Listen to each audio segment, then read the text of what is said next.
kept you waiting, huh? I'm sorry, this sounded way funnier in my head.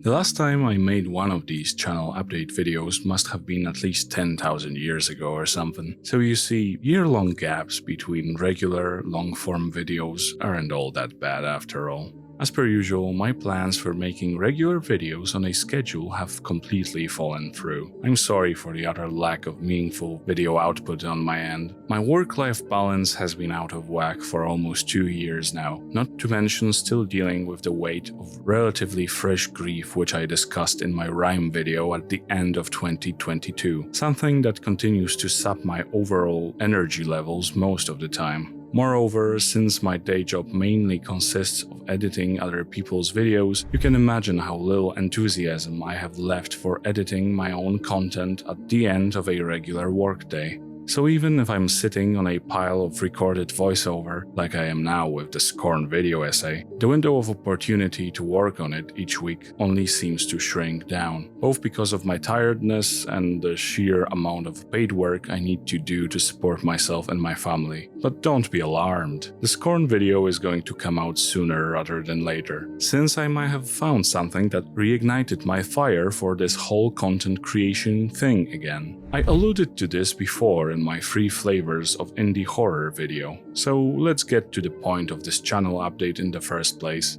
It's time you met someone.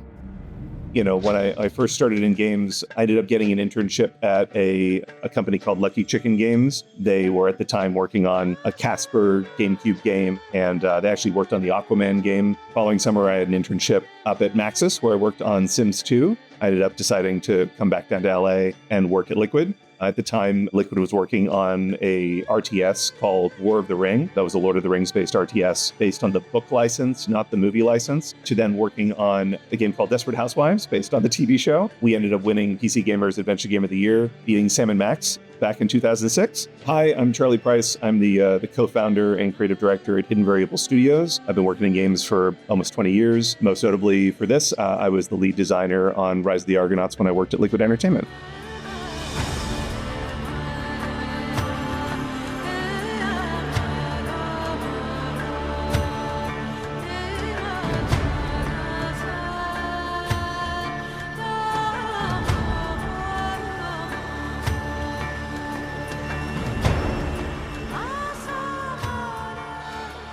And it's my, sorry, you may see FizzGig pop up from time to time. Say hi, FizzGig. He'll be in my lap. Yeah, that's going into the video. There'll be plenty of other FizzGig footage, I'm sure. Yeah, he's an omnipresent entity. Yup, you heard that right. This big secret project I've been hinting at through community posts and little teasers for over a year now is a deep dive into now mostly forgotten Rise of the Argonauts game from 2008, which only very recently joined the ranks of titles considered as practically abandonware, since its digital version is impossible to procure anywhere online these days. The most exciting part is that I managed to get in contact with Charley Price, who was the lead designer on the project, and whose involvement is the main reason I wanted to expand the scope of this video. What was supposed to be a short retrospective is now looking more like a quite ambitious semi-documentary deep dive that will include not only my personal thoughts and feelings on the game, but also the history of its development, interviews with hopefully multiple dev team members, and, if possible, maybe even some behind-the-scenes material from the production stage. Excited feels like too weak of a word to describe how this makes me feel, and I hope that the 2 or 3 of you who made it this far into the video are at least a little bit enthused about the prospect of this video project finally seeing the light of day. If all the interviews with Charley Price and others are to happen, I have months of work ahead of me to get everything done. Which brings me back to the long overdue Scorn video. While I can't give you an exact release date, I hope to have it out in weeks rather than months. And because the Rise of the Argonauts video will take so much time, I'm already working on simpler but still substantial scripts for videos I could release in the meanwhile. It would obviously help a ton if you all got me to that monetization milestone so I could justify doing this as a part-time job. Wouldn't it? No worries, no worries. I was just joking. This was a joke. Or was I? But seriously, I want to take this opportunity to thank everyone who is subscribed to this channel and still watches my videos, even when I disappear for months or years at a time. Earlier this year I passed 600 subscribers, and while that might not be much to some, it feels pretty wild to me that this many people want to listen to me ramble kinda badly about some video games, both old and new. Because of this, I have a special gift for you. Continuing the tradition of pairing these shorter update videos with a mini review of a recently played game I enjoyed, I've got just the thing for you. So did you know that Polish people make some really good video games? Like so surprisingly good that you're more likely to know what a witcher is rather than this gluten-riddled freak of culinary nature.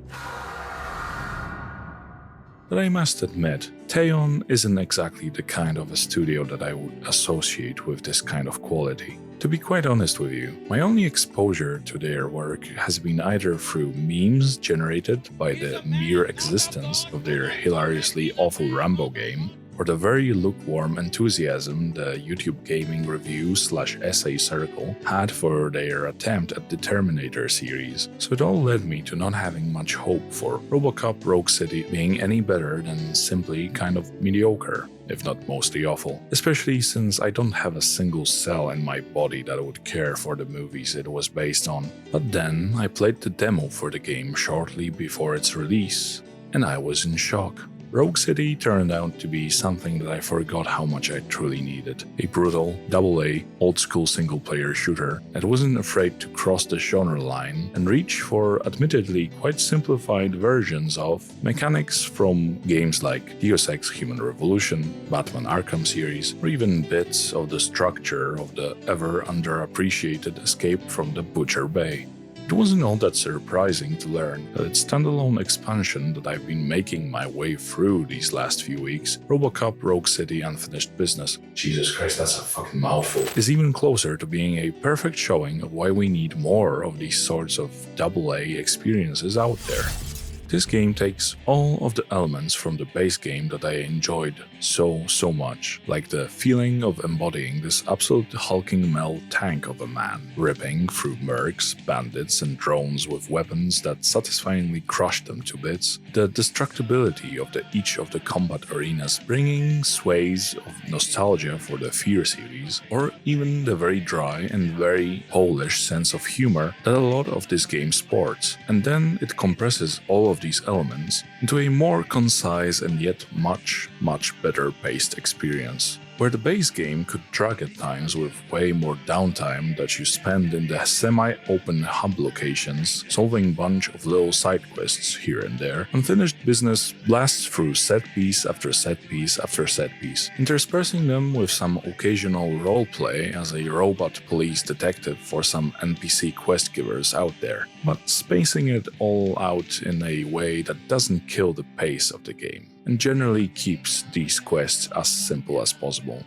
The flashback gameplay sequences are a welcome addition too, having their own little mechanical differences from what you experience when playing as the metal boy himself. However, they last mere minutes and hardly bring much to the table except for making the main antagonist of the game look like a fucking dork that has hardly any idea of what he even actually wants, and so he ends up feeling like he was written up as an afterthought contingency and not an actual bad guy. But sure, the plot is not what I came looking for in this experience. It was mostly the cryogun, let's be honest. It's like 99% of why you should play this thing. I'm not even joking. Holy shit! But in all seriousness, what I came here for were the simple yet satisfying old-school shootouts with hordes of enemies, and that's what I got. But this time, as a bonus of sorts, it feels like Teon leveled up their location design a notch or two and made these combat arenas not only extremely fun to run around, but also at times quite stunningly beautiful and detailed almost to the fault. Doesn't this kinda look like that place from The Raid or something? Oh, hello there. So to sum up, for the price of admission of 30 American dollaridos, you get like 12 to 14 hours of quite excellent single-player FPS carnage that's messy in a lot of aspects, but still undeniably fun to get through. I'm quite happy to see Theon go from a mean-tier Rambo game dev team to a proper studio delivering something this simply fucking entertaining. Oh, and before I forget, sayonara!